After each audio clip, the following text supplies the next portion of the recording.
A lot of us make goals, but we don't always end up fulfilling the goals or reaching them. Why? One, you probably don't make a plan. Two, you probably don't write it down. And three, we don't tell anyone, so nobody holds us accountable.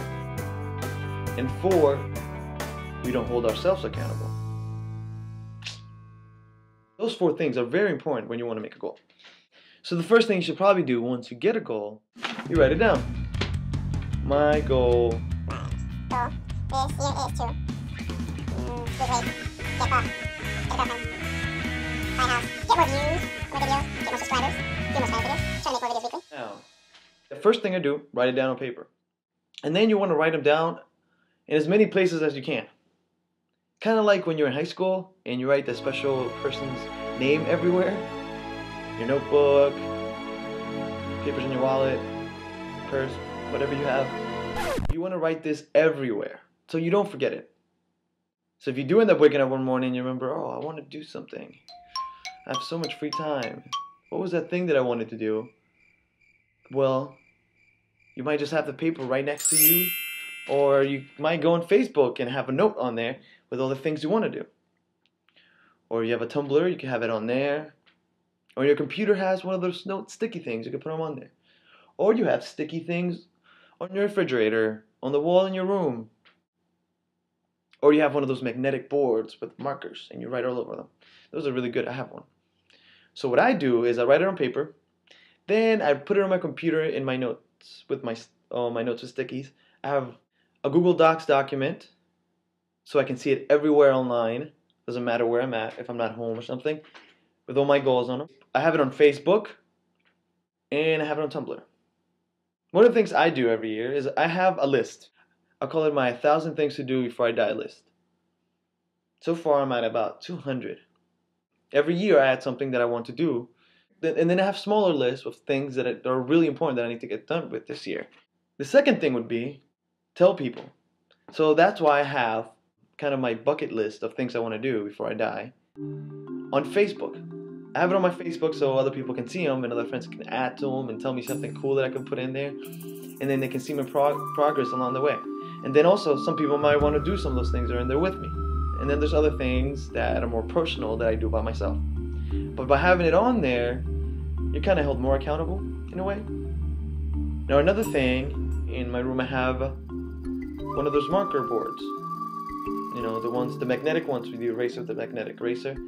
But also I have my list. You know, when my friends come over, they're like, oh, you have that list there. How much have you gotten done? What do you need to do? Or they ask me a question, why is that on there? What do you have to do? Like usually in my room I have my business one. The one that's on that board is the one that I have to do for the business that I have. You know, all the stuff that I have to do for that. And then on my Google calendars, there's a to-do list thing I have on there of things that I need to do. Because I tend to look at my calendar a lot for birthdays. When I set up appointment or schedules, I put them on there. So when I go on there, the to-do list is there. So I'm like, whoa. Now also my computer, I have a Mac. And on my Mac has a thing where it's F3 on the Mac. And you can add things to it like clocks, you know, music thing, weather, and then sticky notes. Now I always press on that because I look at the weather. So when the weather comes up, there's some of my things that are on my list. So you try to put it as many places as you can. You put it where other people might ask you things or help so they can hold you accountable to it. And I guess it's kind of bad if you make too many lists. Most of my lists work together, or some things on my list are a lot of my other list, like a lot of things that I want to do this year are already on my bucket list. There's already some of my goals. So they're just in 3 different places so I remember. A lot of things for my business, it's either in my on board or it's in my Google Documents or it's there. But I only really have 2 lists. It's just that they're in a lot of different places so I can hold myself accountable and I can see it more. You actually write the goals down. You put it in as many places as you can remember, and so other people can help you with them or hold you accountable. and so you can hold yourself accountable. But probably the one most important thing about making goals is making a plan. Life doesn't stop just because you write something down. Everything around you is going to keep happening. So you make a plan.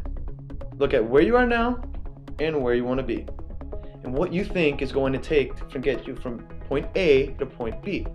What do you think is going to help you get there from here to there? Let's say you want to lose weight. So you start working out. You make a workout plan. So you pick out the times that you can do this weekly, or even if you're working or if you're starting a new business. Set aside times that you can do this each week without somebody bothering you. Like, oh, sorry, I already have plans for today. If you don't hold yourself accountable and you start forgetting, oh, this can wait, then it's going to be 3 months later and you didn't do anything. Put things in this plan that you know will keep you psyched, will keep you pumped, so you don't fail along the way. Let's go back to the whole working out thing. If you're working out, so you set aside the times, what workouts you would do. You would make also a meal plan of things that you would eat during the month and what you wouldn't eat, or how much water you would drink. Set aside that time just for that goal. And then have things along the way to hold you accountable. People or something. Write it on your plan. Make it a reminder or on your phone, or on your calendar of what needs to happen that day, so that you get psyched and don't start slacking on your plan. So write it down on your phone. Today I need to go have my friend and talk to my friend John and tell him how far I've gotten in my business or working out. But someone you'll know that will help you along the way. Now if it's not someone that can hold you along the way, maybe if you don't have anyone, have things that you know that will get you pumped and psyched. Watch videos about people who've done extraordinary things, or set aside videos to watch, or set time when you feel like you're getting low and you're not going to be able to complete your goal. Let's say if it's a workout one, you might want to go to a modeling website and look at all those people that look great. Just look at them and tell yourself that that's what you want to be. Get yourself pumped. Let's say if you're starting a business, you might want to go to seminars and see people that are already making it somewhere. Make a pumped playlist. Watch a movie that always gets you pumped.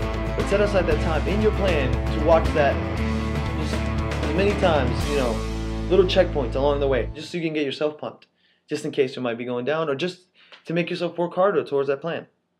And these are just a few things that you might need to do if you really want to fulfill your goal. So just remember these couple of things I told you, and I wish you good luck in whatever you might be doing. Bye.